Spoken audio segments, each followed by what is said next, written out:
Bem, pessoal, vamos continuar batendo papo sobre economia. Peço até às pessoas que estão gostando dos vídeos, enfim, que se inscrevam no canal, né, e que ativem as notificações para a gente poder continuar batendo esse papo. Eu tenho recebido alguns comentários via YouTube, via Instagram também. Enfim, que bom, né? Vamos continuar batendo esse papo, enfim, coisas interessantes, importantes para discutir. Bom, hoje eu vou falar sobre um tema que está nos incomodando muito, né, que é a inflação, né? Enfim, já gravei inclusive coisas sobre isso e tudo mais, mas sobre uma outra perspectiva que eu acho que é interessante comentar. Todo mundo sabe, né, que a inflação está ficando descontrolada no Brasil, infelizmente, né? É um problema isso muito grave e tal. É que os índices de setembro e outubro foram muito altos, né? Setembro deu 1,14%, um índice altíssimo, desde 1994 a gente não tinha um setembro assim.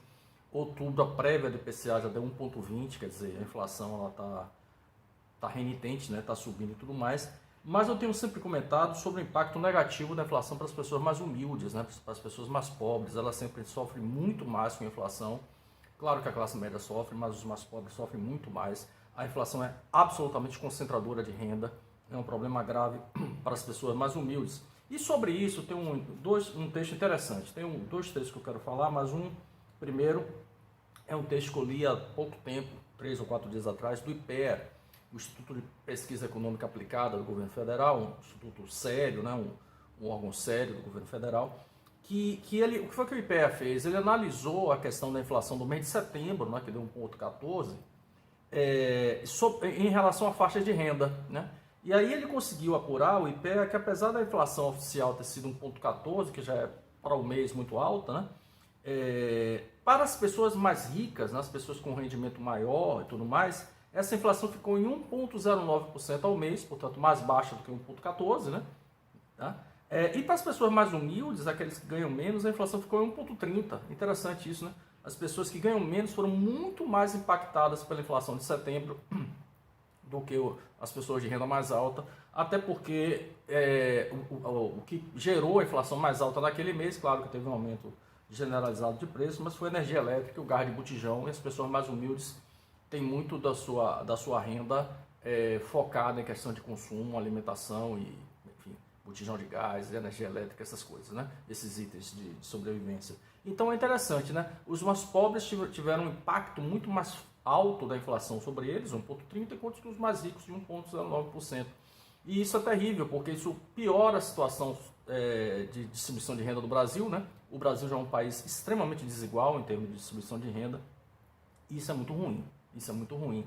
Quer dizer, para além de todos os problemas que a gente já vive, a inflação vai, vamos dizer assim, piorar a situação nossa de distribuição de renda. Aí é que vem um outro texto que eu quero comentar. Saiu um texto, já tem tempo isso, já tem um tempinho, eu já tinha inclusive lido sobre isso, esse texto, eu baixei, gravei no meu computador, que é um texto do PNUD, é uma pesquisa do PNUD, né, um relatório do PNUD. O PNUD é o Programa das Nações Unidas para o Desenvolvimento Econômico, no ano 2019, né, então o PNUD faz uma análise de vários indicadores do índice de desenvolvimento humano, né, o índice de Gini, que eu vou comentar, enfim, sobre a questão de distribuição de renda, de riqueza, salarial e tudo mais, com 189 países. As tabelas, são várias tabelas, várias estatísticas que eles têm, aí na faixa de 189 países, né? E eu vou comentar aqui sobre um indicador importante, que é o chamado índice de Gini. O índice de Gini é interessante que ele mede a distribuição de renda, desigualdade social. Ele vai sempre de 0 a 1, né? O índice vai de 0 a 1, 0 não existe, nenhum não existe, né? O 1 seria a distribuição de renda perfeitamente imperfeita. Ninguém ganha nada, só uma pessoa no país, determinado país, receberia toda a renda. Isso não existe em lugar nenhum do mundo, né? Mas quanto mais se aproxima de 1, mais concentrada é a renda do país, portanto mais desigual.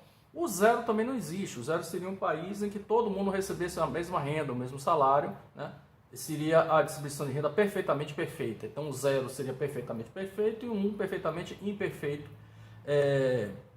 Esses números não existem, mas quanto mais próximo de 1, mais concentrado, quanto mais próximo de 0, mais desconcentrado, portanto melhor a distribuição de renda. O índice de Gini do Brasil sempre foi muito ruim, né? Eu tenho números aqui do próprio IPEA, que eu acabei de citar, dos anos 80, 89, 90, por aí, quando a hiperinflação no Brasil era muito alta, o índice de Gini era acima de 0,60, né? Que é um índice muito alto, né? É muito complicado. Mas é interessante que o Brasil teve uma melhoria nesse indicador. Tá passando aí um gráfico que eu coloquei, que vai de 2001 a 2019, também dados do IPEA, que mostram como o índice, apesar de alto, acima de 0,50, ele vinha caindo, né, ao longo do tempo. Fruto das políticas de distribuição de renda, das políticas de crescimento econômico, de melhoria do salário mínimo. Em 2014, a gente conseguiu o melhor índice de Gini, que foi 0,518, alto, bastante alto, mas estava em tendência de queda. A partir de 2014, o índice começa a subir. Ou seja, o ganho que a gente teve aí nos últimos anos, a gente perdeu, infelizmente, né? E o índice passa a subir. E hoje a gente está, infelizmente, com um índice muito ruim. Esse material do PNUD, eu peguei essa estatística do PNUD, e em 189 países, somente 9 países tiveram um índice de Gini acima de 0,50. 0,50 portanto, são os piores índices de Gini, os piores indicadores, né? Eu estou lendo aqui, ó. África do Sul, Zâmbia, por ordem de piores. A pior distribuição de renda é a África do Sul, né? Depois Zâmbia, República Centro-Africana, Lesoto, Moçambique, Brasil. Brasil, a sexta pior distribuição de renda, os 5 primeiros africanos, né? Depois o Brasil, depois vem Botsuana, Honduras e Guiné-Bissau. Então, apenas 9 países, segundo esse indicador do PNUD, tiveram um índice Gini acima de 0,50 e o Brasil estava lá, infelizmente, né? É uma pena. E na sexta posição, portanto, a gente vem se debatendo contra esse problema de má distribuição de renda já há muito tempo, as coisas vinham melhorando, né? Plano Real, a própria redução da inflação já melhorou um pouco a situação. Claro que o pobre ainda era pobre, né? Mas tinha uma condição de vida um pouco melhor, até porque a inflação foi bastante reduzida, né? E as políticas de crescimento econômico, né? De absorção das classes C e D e tudo mais, a gente perdeu isso. Então o Brasil está péssimo nesse indicador, sexto pior indicador em termos de distribuição de renda no mundo, né? Em 189 países. Isso é muito complicado e a inflação que a gente vive hoje só vai piorar. Então o Brasil é um país desigual, infelizmente, né? A situação não está fácil e é interessante que não se discute também muito isso, né?